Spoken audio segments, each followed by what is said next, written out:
Bem, bom dia. Eu sou Graça, sou psicóloga da CEJAI. Vai fazer, em julho, faz 5 anos que eu estou na CEJAI.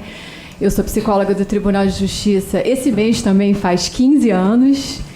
E já vivenciei algumas experiências, já passei por várias, família, infância. E agora eu estou trabalhando na CEJAI. Eu lembro que quando eu cheguei na CEJAI era tudo muito novo, né? A questão da adoção internacional. E é um tema bem específico, né? Muitas pessoas não sabem muito bem como isso ocorre. A doutora Mônica já falou um pouquinho sobre isso, né? Explanou um pouquinho. Muito rapidamente. Rapidamente.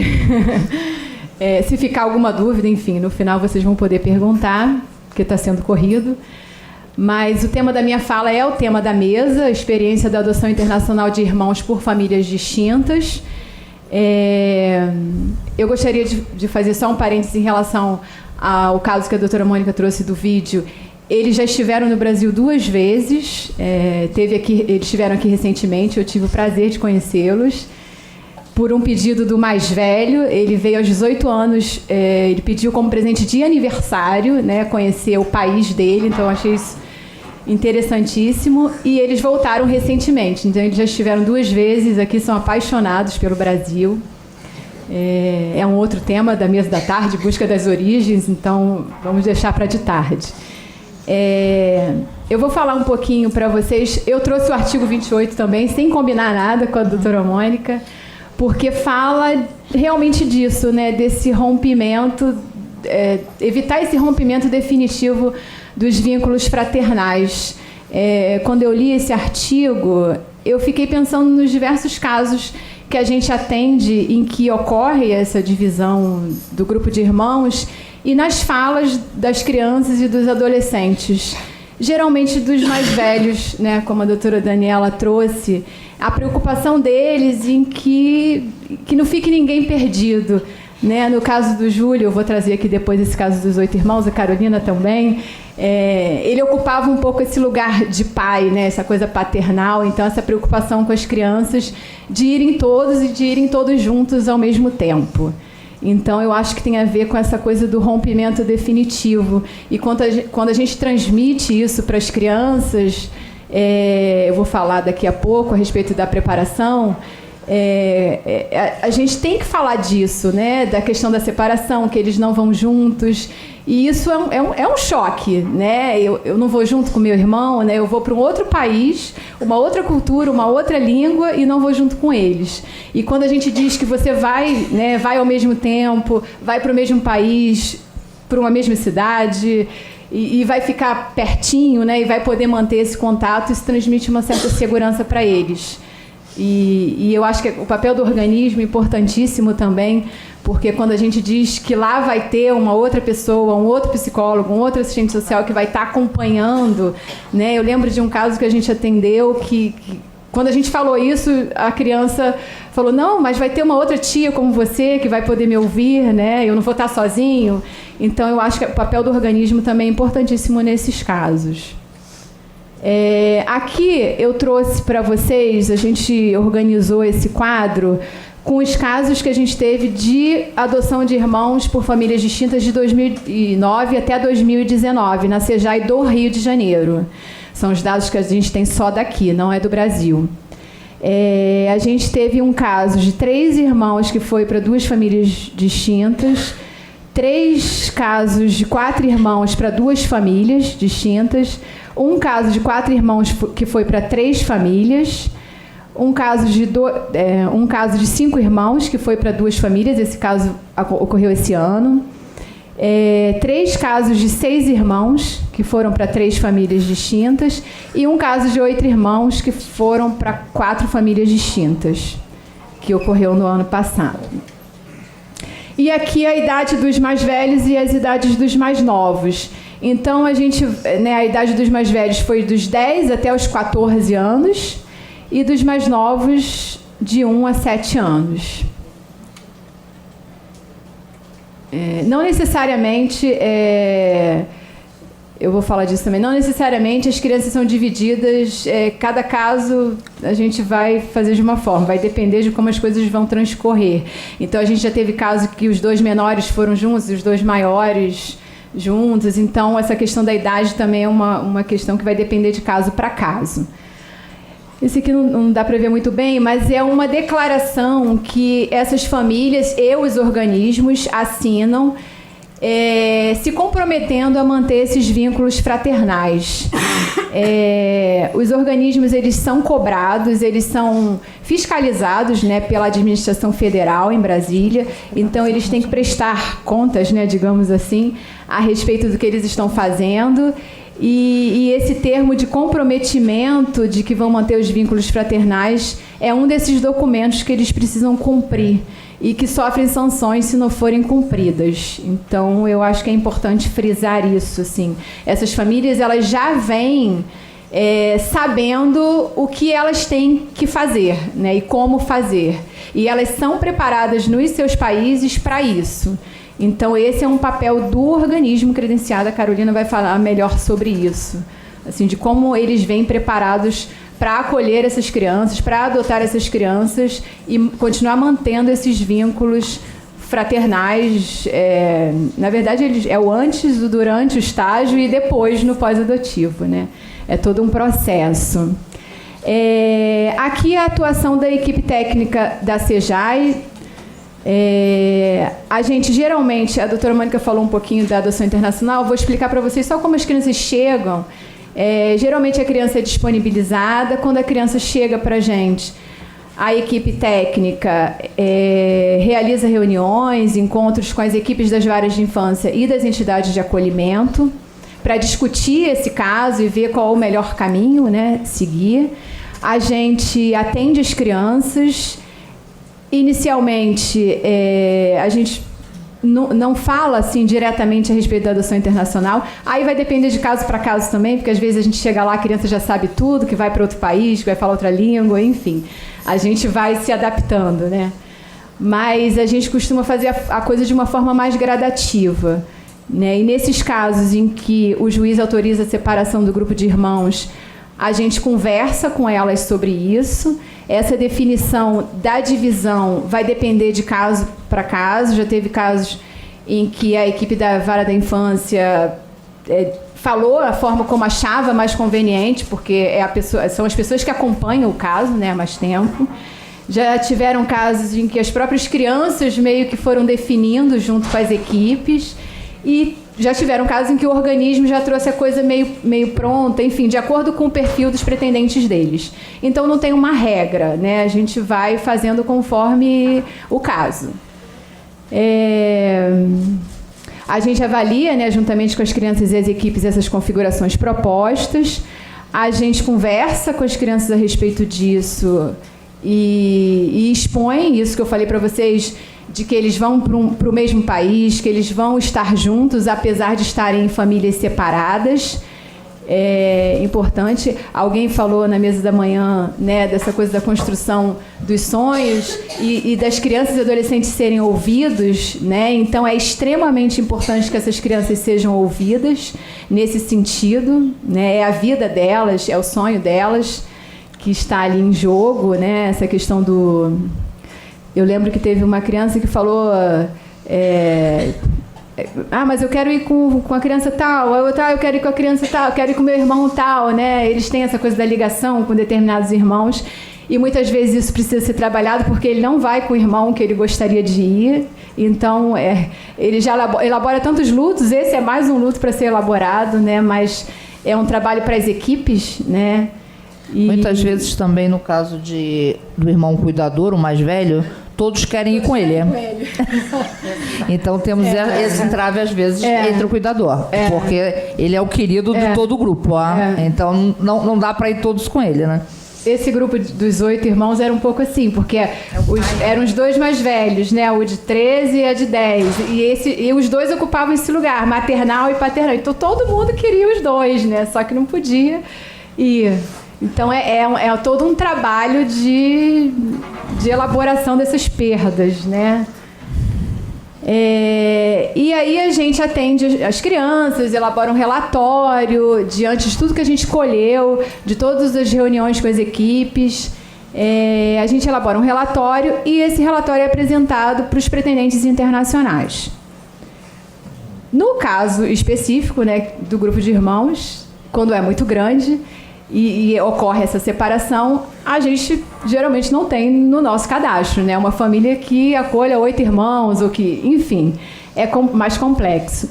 E aí a gente faz um trabalho de busca ativa junto aos organismos, né?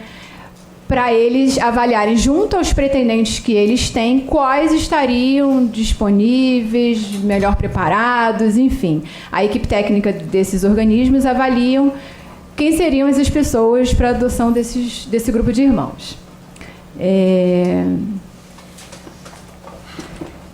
E aí essas crianças sendo aceitas, né, com determinadas configurações, da gente falando das configurações ou em reunião com o organismo definir junto, a gente inicia todo um trabalho de espera e de preparação, né, que é um trabalho que eu considero extremamente importante, porque essa espera, né, esse tempo de esperar,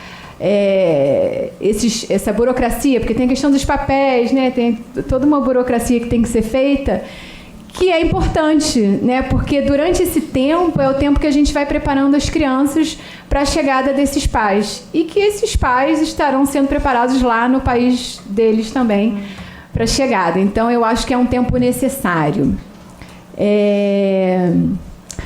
As crianças vão sendo preparadas. Acho que é um trabalho que precisa dessa integração entre as equipes. Então, a gente está o tempo todo em contato com as equipes das varas de infância, que acompanham aquele caso, e com as equipes da entidade de acolhimento, assim como os organismos. Então, é um trabalho conjunto. Acho que esse trabalho não daria certo se não fosse dessa forma, né? Então, a gente está o tempo inteiro, do início até o pós-adotivo, né? Outro dia a gente recebeu uma demanda de umas crianças que já foram e deu alguma, né? Surgiram algumas questões que eles trouxeram para a gente via e-mail e a gente trabalhou junto com a equipe da vara e da entidade de acolhimento. Então, não é um trabalho que foi embora e acabou, né? Foram embora, mas é nosso, digamos assim, né? E a gente precisa ajudá-los nas questões que surgem, mesmo eles estando lá no país deles, né? Enfim. E aí a gente começa todo um trabalho de preparação. E no trabalho de preparação, a gente faz algumas... a gente segue alguns rituais, digamos assim, né? Numa determinada ordem, que é na ordem que está ali. Os pretendentes geralmente enviam, né, a nosso pedido, cartas para as crianças, falando um pouquinho da história, né, ou da história da cidade. Aí cada pretendente faz de um jeito, é bem livre. Eles escrevem cartas, eles mandam um álbum de fotos da família extensa, da cidade, do país. Eles mandam vídeos, mandam alguns presentes, né? E a gente marca um dia para fazer essa entrega do material, junto com as equipes. E aí a gente faz a entrega para apresentar para as crianças essas famílias, né? Que a gente já tinha falado com elas lá atrás, né? E a gente costuma dizer, não, a gente vai voltar para entregar, para falar para vocês um pouco desse lugar para onde vocês vão e dessas famílias, né? Das famílias que serão suas, né? Então, esse é um primeiro momento de preparação, que é a entrega desse material. A gente dá um tempo, né? A equipe da entidade de acolhimento vai trabalhando junto com as crianças, né? Geralmente eles ficam grudados no álbum de fotos, querem levar para a escola, querem mostrar a nova família, e aí a gente dá um tempo para eles digerirem isso tudo, né? E depois a gente começa a marcar os encontros via Skype, que é uma coisa que não acontecia anteriormente. De uns anos para cá tem acontecido, não me lembro mais o ano que começou, mas a gente tem feito os encontros via Skype, que tem, assim, funcionado muito bem, porque é uma forma das crianças ouvirem a voz do outro e dos pretendentes também, né? Nesse caso dos 8, foi dos 8 que teve a festa, né? Do Caio. A festa lá e a festa aqui, né? Foi do aniversário. Então, no caso desse grupo dos 8, a gente fez o Skype no dia do aniversário de uma das crianças. E aí a gente fez um bolinho, enfim, para ele aqui. E a família fez uma festa lá. E estavam todos os familiares. E cantou parabéns ao mesmo tempo, em italiano, em português. Então, assim, o Skype é uma forma de você ter contato ali meio que real, né? Mais próximo com as famílias. E as crianças costumam pedir, assim, não, mas quando vai ser o próximo encontro? Porque eu tenho que trazer, sei lá, o desenho para mostrar, a música que eu vou preparar para cantar. Então, nossa, mãe, ai meu Deus. E aí as crianças costumam gostar muito. Esses encontros via Skype, vai depender também do tempo que a gente tem para fazer 1, 2, 3, 4, vai depender, porque a gente costuma fazer até a chegada dos pretendentes. Então, se esses pretendentes vêm antes, terão menos. Se eles demorarem mais para vir, né, vai depender de uma série de coisas, a gente vai fazer mais encontros via Skype. Mas é uma coisa que tem surtido bastante efeito. E aí a questão desse tempo de espera também para a preparação dos pretendentes pelo organismo, né, como eu falei. São duas coisas que acontecem simultaneamente, né? Essa fase que antecede também. E é aqui quando os pretendentes chegam, né? Quando eles chegam, a gente atende antes desse primeiro encontro com as crianças, para colher um pouco essa questão das expectativas, né? De como eles estão vendo tudo isso. A gente acompanha essas famílias no primeiro encontro. Nesse primeiro encontro, as equipes estão presentes, a equipe da Vigia, a equipe da entidade de acolhimento. Geralmente é na entidade de acolhimento que a gente faz, que é um lugar onde a criança já tem segurança, confiança, né? Então, a gente costuma fazer lá. E o estágio de convivência é acompanhado pela equipe da Vara da Infância e da Juventude, né? Isso está estabelecido no ECA. A gente está junto o tempo todo, trocando, mas o papel, esse papel é da equipe da Vigi. E o estágio de convivência ocorre geralmente durante 30 dias, que é um período bem turbulento, né? onde tudo acontece. A representante do organismo está presente o tempo todo, né? Assim, e é um período, como a Carolina disse, intenso. Aí aqui a questão do pós-adotivo, né? Que a doutora Mônica já falou. O pós-adotivo, ele está no Estatuto da Criança e do Adolescente, ele é previsto na nossa lei. É exigido que o organismo, né, atenda essas crianças lá no país de acolhida e que envie os relatórios pós-adotivos durante 2 anos, semestralmente. Então, a gente recebe esses relatórios, a gente avalia, analisa, a gente encaminha, como a doutora Mônica falou, para os juízes vinculados a essas crianças, a gente encaminha para as equipes das entidades de acolhimento, para as equipes das varas de infância, porque a gente acha que é uma forma das equipes estarem em contato com essas histórias depois, né, pós-adoção realmente. Até porque surgem problemas também, nem tudo são flores. Então, e a gente precisa estar ali para ajudar junto.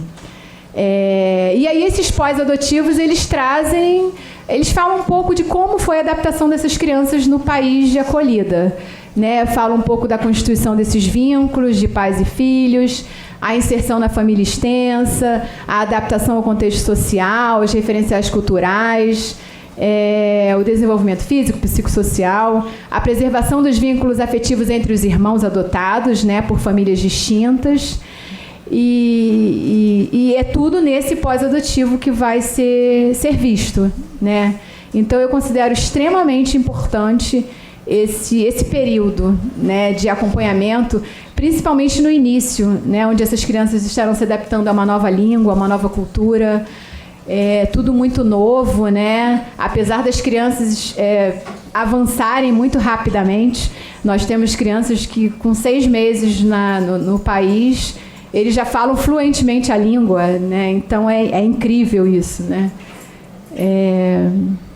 Aí aqui é o caso dos 8 irmãos, vou falar rapidinho, porque a Carolina vai falar deles, né? que a gente fez no ano passado. Eles tinham de 2 a 13 anos, eles foram para 4 famílias distintas e eles estavam, né, passando por acolhimentos desde 2015, entre acolhimentos e reintegrações. Eu lembro que uma das meninas, a mais velha, falou pra gente quando a gente foi: eu estou cansada, estou muito cansada, né? Eu quero uma família porque eu estou cansada, eu não quero mais, né? E ela falou de uma forma tão madura, né? Assim, sofrida, né? Por conta de todas as situações que tinha vivenciado, mas querendo sonhar, né? Eu acho, falaram de manhã na primeira mesa a questão dos sonhos. Ela sonhava em ter uma outra vida, né? E aí o desligamento deles foi em julho de 2018. Eles estão lá, vai fazer um ano, né, que eles estão lá. Assim, acho que a questão o Maicon, né, falou eu até anotei aqui, né, o vídeo que a doutora Mônica passou dos 2 irmãos, e o Maicon falou: eu não poderia ir nessa viagem sem o meu irmão, né? Eu acho que ele falou viagem, eu tô colocando a viagem, eu não poderia ir nessa adoção, né, sem o meu irmão. Então, acho que é um pouco isso, né? Esse grupo de 8 irmãos era extremamente vinculado, eles são, né, extremamente vinculados, desde a pequenininha até o mais velho, e eles continuam, né, continuam mantendo os contatos, eles moram próximo, e as famílias toparam essa viagem também. Eu costumo dizer para os pretendentes que, né, quando eu recebo eles aqui, que eles estão adotando não só essas crianças, eles estão adotando as histórias dessas crianças, né, as histórias das famílias biológicas, né, que elas trazem, e estão adotando os irmãos, né, estão adotando a história toda, né, não tem como adotar só as crianças. Então, eu acho que é um pouco isso, assim, que eu queria passar. Acho que é isso. A gente pode discutir depois.